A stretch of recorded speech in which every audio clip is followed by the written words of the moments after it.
Tanrıkulu konuşacaktır. Buyurun Sayın Tanrıkulu, süreniz 5 dakikadır. Değerli milletvekilleri, hepinizi saygıyla selamlıyorum. Hayvanlara uygulanan eziyetin, işkencenin ceza yasalarındaki yaptırımın eksik olması nedeniyle verdiğim kanun teklifi üzerine söz almış bulunmaktayım. Hepinizi saygıyla selamlıyorum.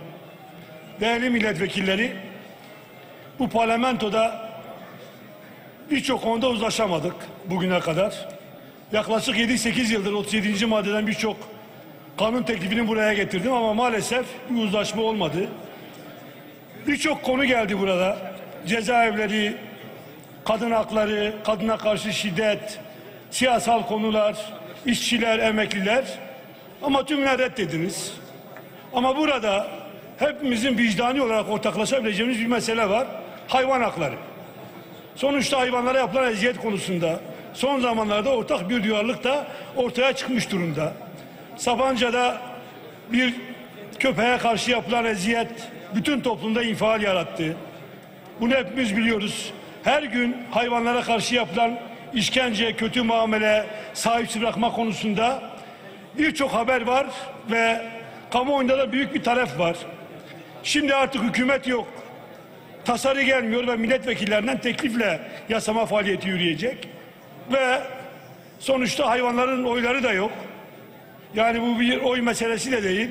Hani bunlara işte emekte yaşa takılanlar ya da başka meseleler, taşeron işler falan meselesi de değil. Hayvan hakları, yani başka bir şey değil. Hepimizin vicdanen ortaklaşacağı bir mesele ve 37. maddede de gündeme gelmiş. Ben özellikle Adalet ve Kalkınma Partisi çoğunluğuna sesleniyorum. Ya hiç olmazsa hiçbir siyasal konuda anlaşamadık burada. 37 konusunda anlaşamadık bugüne kadar. 37 nedeniyle benim için iş düzüğü değiştirdiniz. Burada karşınıza çıkmayayım diye, gündem nedeniyle. Ama şimdi başka bir konuyu da gündeme getirmedim. Verdiğim birçok kanun teklifi var. Sadece sizin de evet dediğiniz, Sayın Cumhurbaşkanı da evet dediği ve gündeme getirdiği bir mesele var. Hiç olmazsa bu konuda buna evet deyin. Eksiği varsa komisyonda tamamlarız. Zaten bugün evet deseniz yasallaşmayacak. Komisyona havale edilecek. Orada da diğer tekliflerle beraber görüşülecek. Hiç olmazsa bugün parlamento bu kadar gürültüden sonra, bu kadar uzlaşma susundan sonra bütün toplumun birleştiği bir konuda beraber el kaldıralım. MHP grubuna da sesleniyorum. İYİ Parti grubuna da sesleniyorum. HDP grubuna da sesleniyorum. Hayvan hakları gerçekten de hayvanseverlerin, onlara ilişkin sivil toplum örgütlerinin girişimlerinin önergesi doğrultusunda hazırlanmış bir teklif. Bugün için eksiği olabilir ama tamamlanması da mümkün.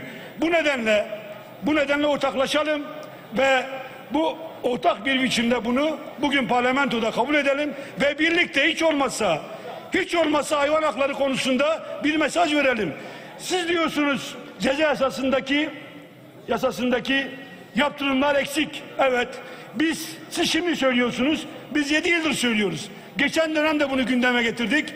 Kabul görmedi. Burada olmayan milletvekillerimiz var. Melde Onur. Yani çok defa bu kürsüde hayvan hakları ile ilgili olarak gündem oluşturmaya çalıştı ama hep sizin duvarınızla karşılaştı. Ama gelen baskılar bir vicdan ortaklığı yarattı. Adalet ve Kalkınma Partisi siyasetinde de bir vicdan ortaklığı yarattı. Diğer siyasi partilerde de yarattı.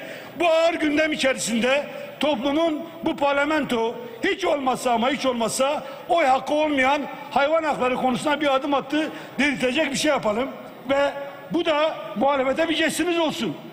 Ben de diyeyim ki valla 8 yıldır bu kürsüde konuştum. Her şeye hayır dediniz. Çok haklı taleplerimize de hayır dediniz. Ama hayvan hakları konusunda bir uzlaşma sağladık. Bu da sizin şerefiniz olsun. Başka bir şey söylemeyeyim. Ben hepinizi saygıyla selamlıyorum. Biraz sonra oylaması yapılacak bu konuda parlamentodan, bütün siyasi partilerden ortak bir duyarlılık bekliyorum. Bütün genel kurula saygılarımı sunuyorum.